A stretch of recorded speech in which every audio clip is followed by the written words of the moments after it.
sometime later during the meeting. Comments to the board. It is important for the school board to hear from our stakeholders regarding issues that impact our students, staff, families, and schools. We welcome communication via email, phone call, at our community engagement listening sessions, and here during comments to the board. Persons who want to make comments to the board must fill out the online request to provide comments to the board form by 5 p.m. on the Monday before the school board meeting to sign up for a time slot. The form is available on the RPS website, rochesterschools.org, under School Board Communications, and on the Sibley main page at rochesterschools.org/Sibley. The purpose of comments to the board is to give community members an opportunity to provide input directly to the school board about issues that fall within our authority.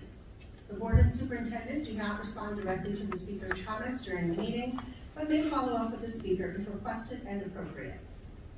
A reminder that Policy 206 and Procedure 206A set the time, place, and manner of procedures and restrictions on comments to the board. These ensure privacy protections for students and staff and prohibit comments that are threatening, profane, lewd, vulgar, obscene, harassing, abusive, or constitute a personal attack on others. Speakers, when your name is called, please come to the table. Choose a microphone to speak into and be seated.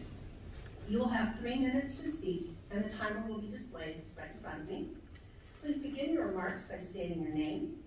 If you have written materials to the board, please provide them to the Assistant School Board Clerk prior to your remarks, and she will distribute them to school board members. Speaker 1 this evening is Karen Sharon.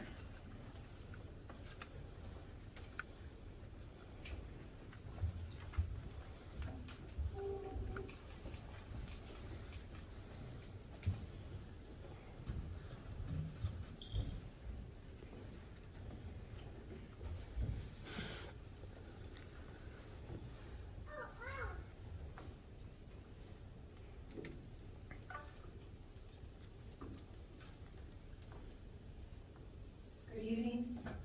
My name is Karen Sharon, and I live in Northwest Rochester.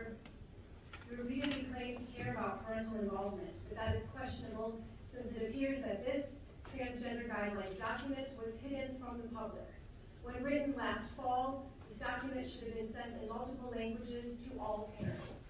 I applaud Ms. Barton for bringing it to light on March 19th. In an attempt to not exclude one group, you actually alienate another. By encouraging transgender students to access any bathroom or locker room that they identify with, you completely deny the privacy and safety rights of non-transgender students. It is very dangerous to mix biological males and females together in a bathroom setting, but more importantly, you do not have my permission to do this. I speak on behalf of many parents, and we do not support this behavior. The children could be subjected to maltreatment under Minnesota Statute 260E.03, Subdivision 12, which includes egregious harm, child endangerment, threat, injury, and sexual abuse.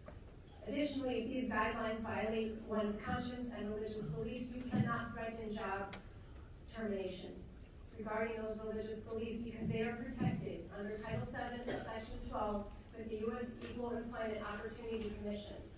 Lastly, it is unethical to withhold information from parents and disregard state law. According to Minnesota Statute 8710.6400, a school counselor communicates and interacts with parents or guardians, families, and colleagues to support student learning and well-being. Furthermore, part of the Minnesota Education Mission Statement in Statute 128.03 says, the public school shall serve the needs of the students by cooperating with the parents and legal guardians to develop the students' intellectual capabilities and life work skills. Let me repeat, cooperate with parents.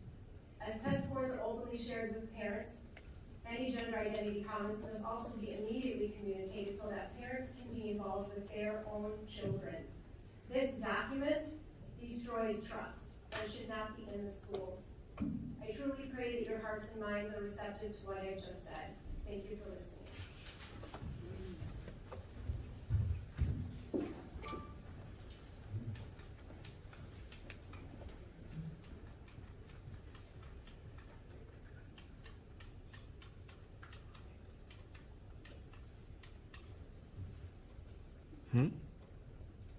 Our second speaker this evening is Melissa Huff.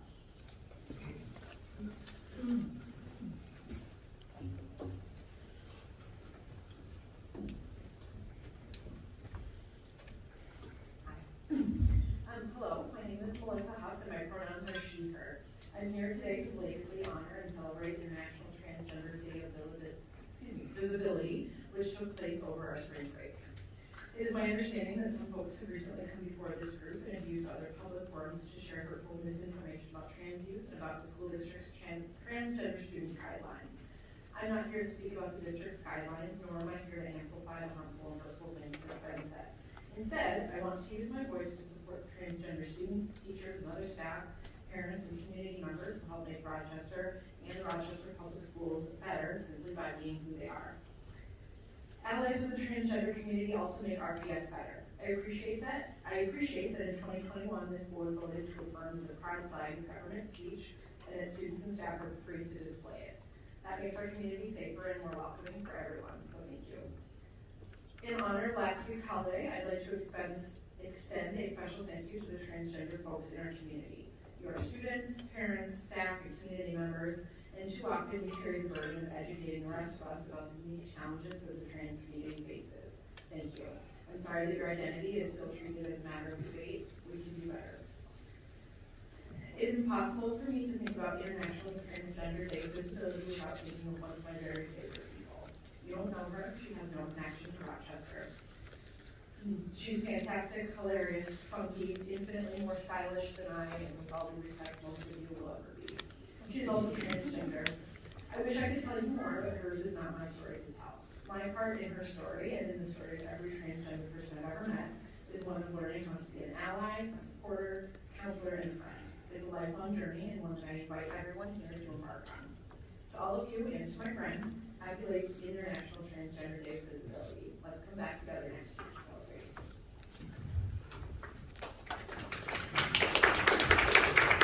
Okay.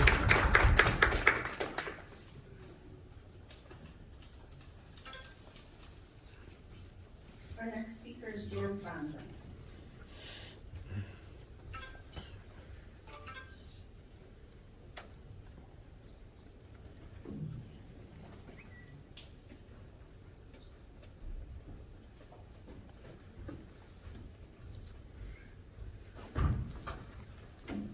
Good evening, board. I'm here to represent tonight and rise for the young man to come here and ask that we have an American flag put in his classroom.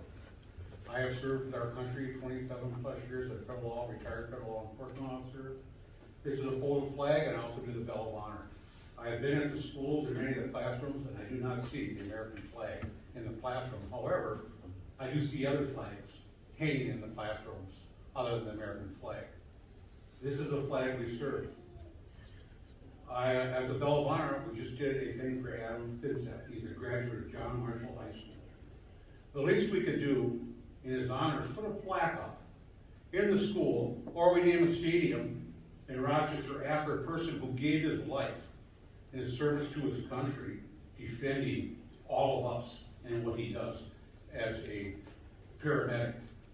He did not have a gun. He was shot going to the rescue of the officer that's down. We have no trouble putting sport figures' names, coaches' names on our stadiums. How about the school district changed its ways? And how about we set a new precedent to take Adam Finseth and put his name on a stadium at John Marshall High School, or a plaque? And how about we start to recognize our fallen soldiers at Soldiers Field during Memorial Day? And how about we do that in May for the fallen officers? How about we do it in October for the firefighters? So we truly can be united in our schools and start teaching, this is our flag. I have sat on the tarmac and I've watched them come back. I have escorted the fallen from the tarmac to the funeral home. I have escorted from the church to the grave. I have gone out, I've been out to Colorado. I've been at the Air Force Academy, developed the Bell of Honor Pool. I've been at Shakespeare. I've been at the Pentagon.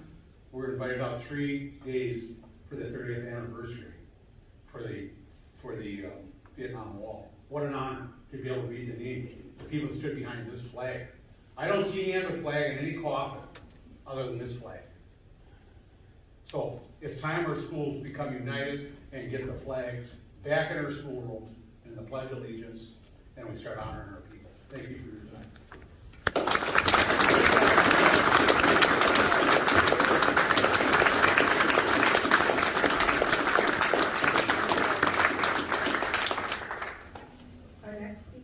John Wheeler.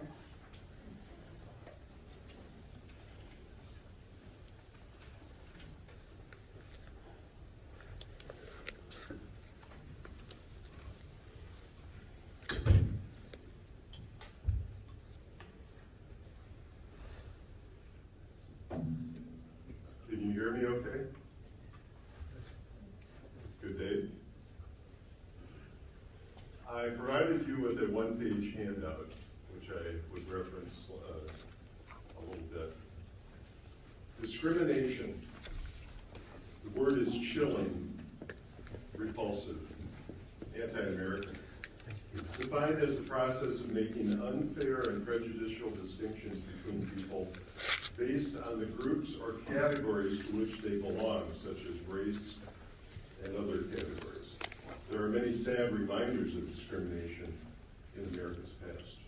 When I moved back to my hometown of Rochester at the end of 2021, I soon learned what the Rochester Public Schools have been up to over the past few years.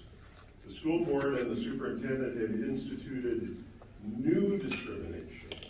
This new discrimination is embodied in the equity statement, policy 105, and the government speech resolution.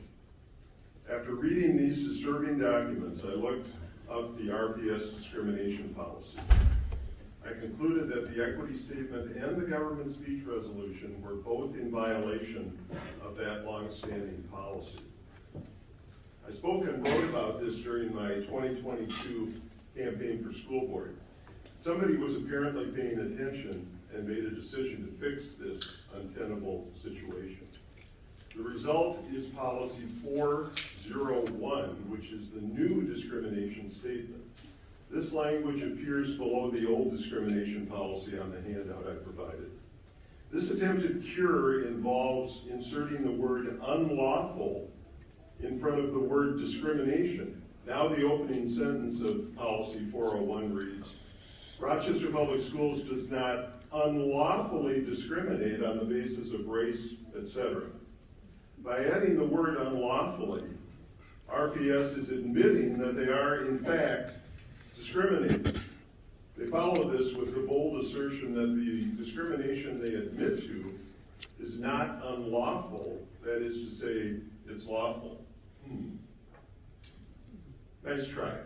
You, in fact, are guilty of unlawful discrimination. This new discrimination carries the same ugly, divisive attributes of the old discrimination. So far, you're getting away with it, but you won't forever.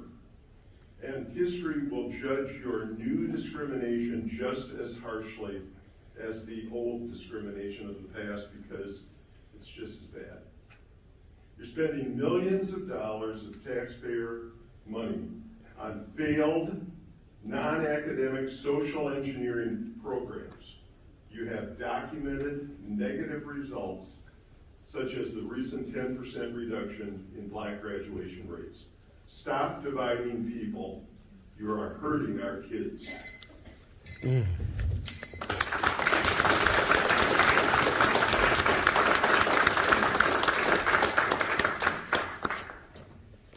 Our next speaker is Jim Rice.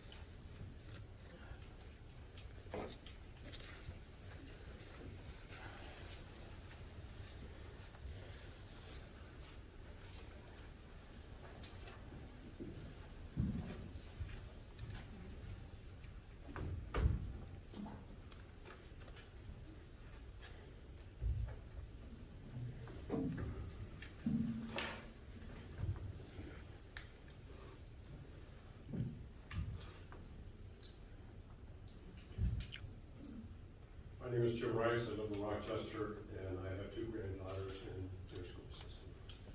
I'm here to ask you to apply critical thinking to a review of your Equity Policy 105. When you do, you will find that adherence to Paulo Freire's critical consciousness praxis in the classroom and administration, rooted in Marxist humanist worldview, is deeply flawed and harmful to our children and young adults. For those of you not familiar with the term critical consciousness, it is summarized as a three-step process. 1, understanding power structures. 2, rejecting status quo. And 3, taking action for change. All here strongly believe that teaching students this way should be a priority over the traditional academics of reading, writing, math, and science. Has this practice worked?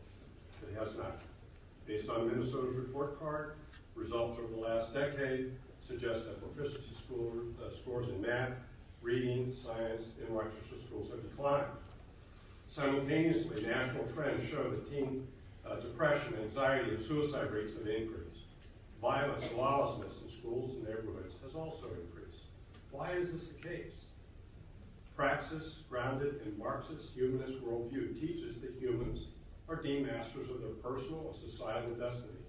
Such a worldview claims that truth is relative, morals are malleable, and societal injustice and marginalization of peoples can be rectified by human ingenuity, social engineering, and educational effort. Perhaps this is why so many students are not performing well, and when I look at are basically lost in the press.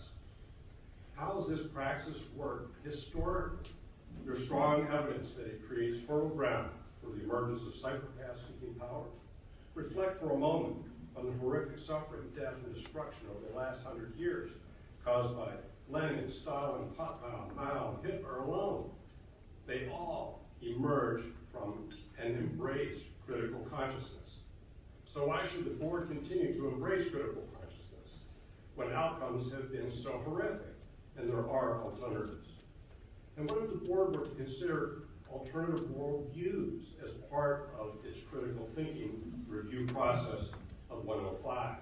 And what if the worldview concludes that humans are not primarily fixable by social engineering, education, rather than innately flawed creatures destined for catastrophe when left to their own devices? What if the worldview accepts that human nature is prideful, unjust, seeks power, employs deception and selfishness, to name a few? What if this worldview takes the position that truth is not relative and morals and codes of ethics and conduct are best defined by examining wisdom literature over thousands of years on the subject of the human condition? I believe you will find, upon honest reflection and embracing critical consciousness to its fullest extent, your doing eventually will collapse on its own. And sadly, violence and destruction has been its hallmark. Thank you.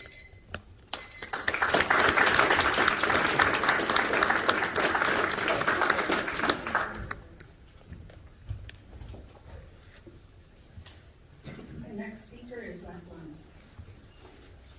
Thank you, Mr. Rice.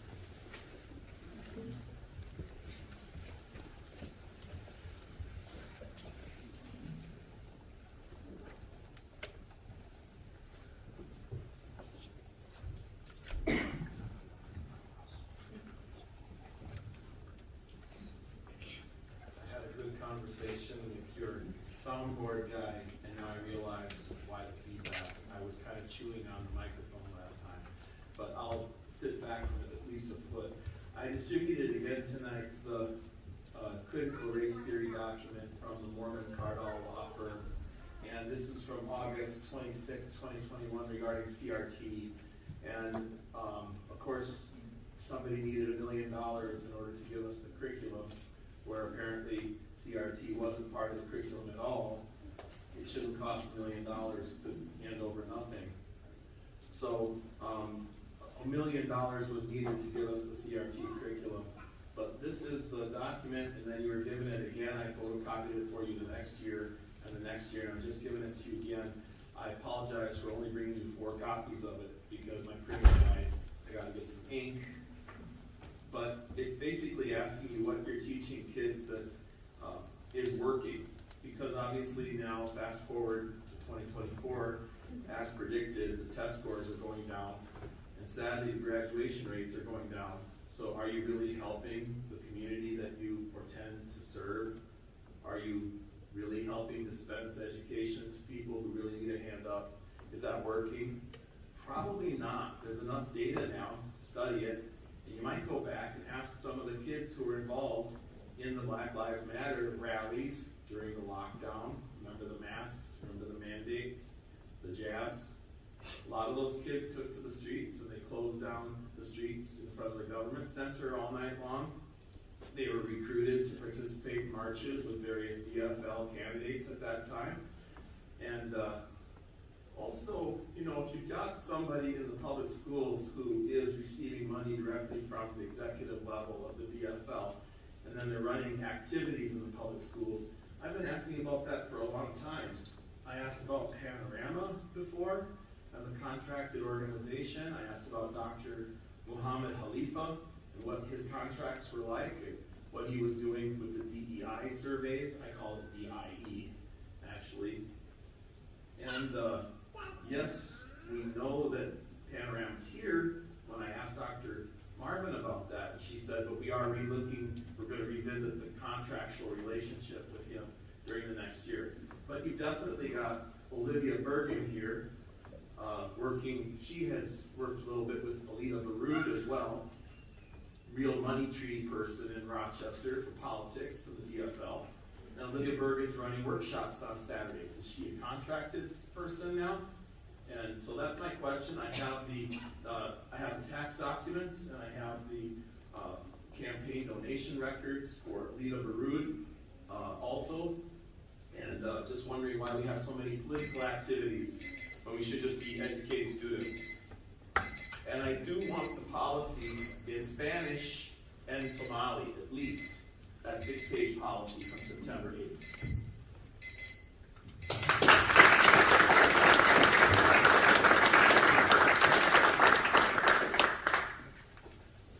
Our next speaker is Alex Gano.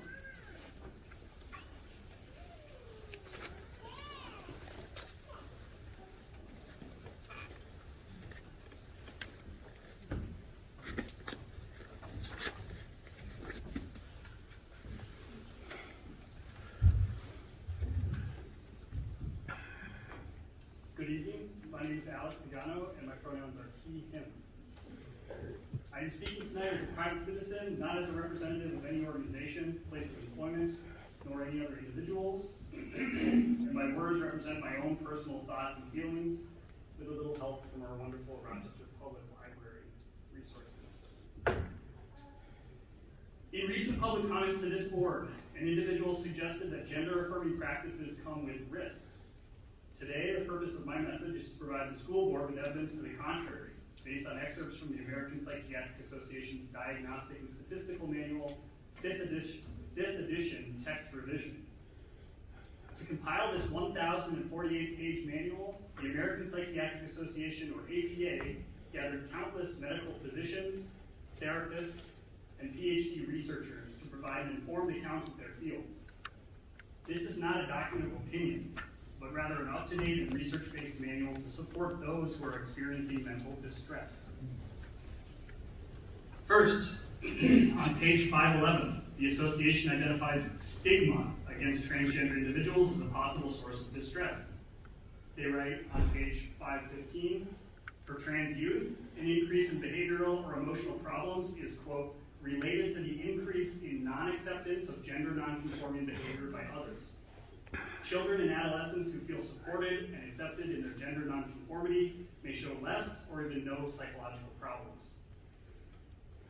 Later, the writers continue, a very young transgender child may show signs of distress, for example, intense crying, only when parents tell the child that he or she is really not a member of another gender, but only desires to be. Distress may not be manifest in social environments supportive of the child's gender nonconformity, and may emerge only if there is parental or social interference with the child's gender variance. They go on. Such distress may, however, be mitigated by supportive environments. Based on my reading of this passage, it seems that the American Psychiatric Association would disagree with anyone who might suggest that gender-affirming social environments are risky for children and adolescents. Quite to the contrary. It is clear that the group of mental health experts who have written these passages have found that gender-affirming practices decrease the risks for trans youth. Sunday, March 31st, was International Transgender Day of Visibility. To the transgender and gender-expansive individuals in my life, I'd like to publicly say thank you for being you, and I stand in solidarity with you. I appreciate the school board for your attention to this evidence and regarding supportive environments for trans youth. Thank you.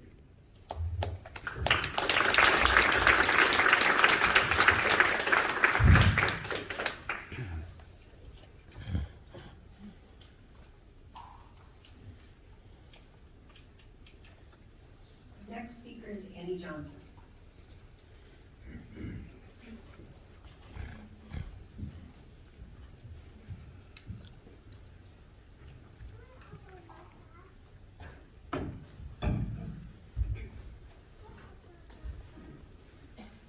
Hi, my name is Annie Johnson. Before I get started, Weston and Scott, can you guys hear me okay? Recording, good? I just want to make sure people can hear me. I come this evening to counter some of the dangerous and divisive rhetoric that you have all been exposed to today. It's crucial that we recognize the harm that such ideologies can inflict on our community and take a firm stand against intolerance and discrimination in all of its forms. And as school board members, you play such a critical role in this resistance. I thank you for the work you've already done in this space, and I want to share some thoughts as you continue to draft and adopt future policies for our district. I want to share a conversation that I had with my children just today on the way to school. I asked them this: if you were ever in a position where you shared with a counselor at your school deeply personal information, let's say a conversation about gender exploration, and the counselor then made a phone call home to discuss this with Dad or I, how would that make you feel? My 12-year-old was so confused. He looked at me and he said, well, Mom, that's illegal. Like, that's illegal, Mom. Yeah. We discussed how even he, as not yet even a teenager, knows that this would wildly violate that individual's privacy and rights, and how such a breach of trust would have a devastating lifelong consequence on a child's relationship with mental health professionals.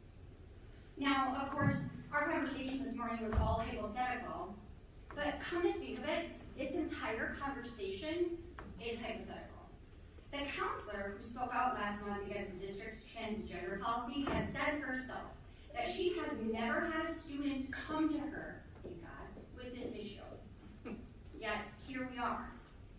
Their messages, performed on the foundation of the Bible and in the background of the flag, are being portrayed as messages of loving and caring and protecting all the children. But with a closer look, we see that their foundation is just a mere prop, crumbling from the weight of misuse, and the flag is being used as nothing more than a piece of fabric to shove in the mouths of those who dare to be gay, who dare to be gender diverse, who dare to be themselves. As a board, I personally want you to know that there is a tremendous amount of support for the inclusive and protective positions you have taken for our children. This support may not always be the loudest, it might not always be the showiest in this room, but believe me, it's there. Thank you for serving and for enduring what you endure for our children.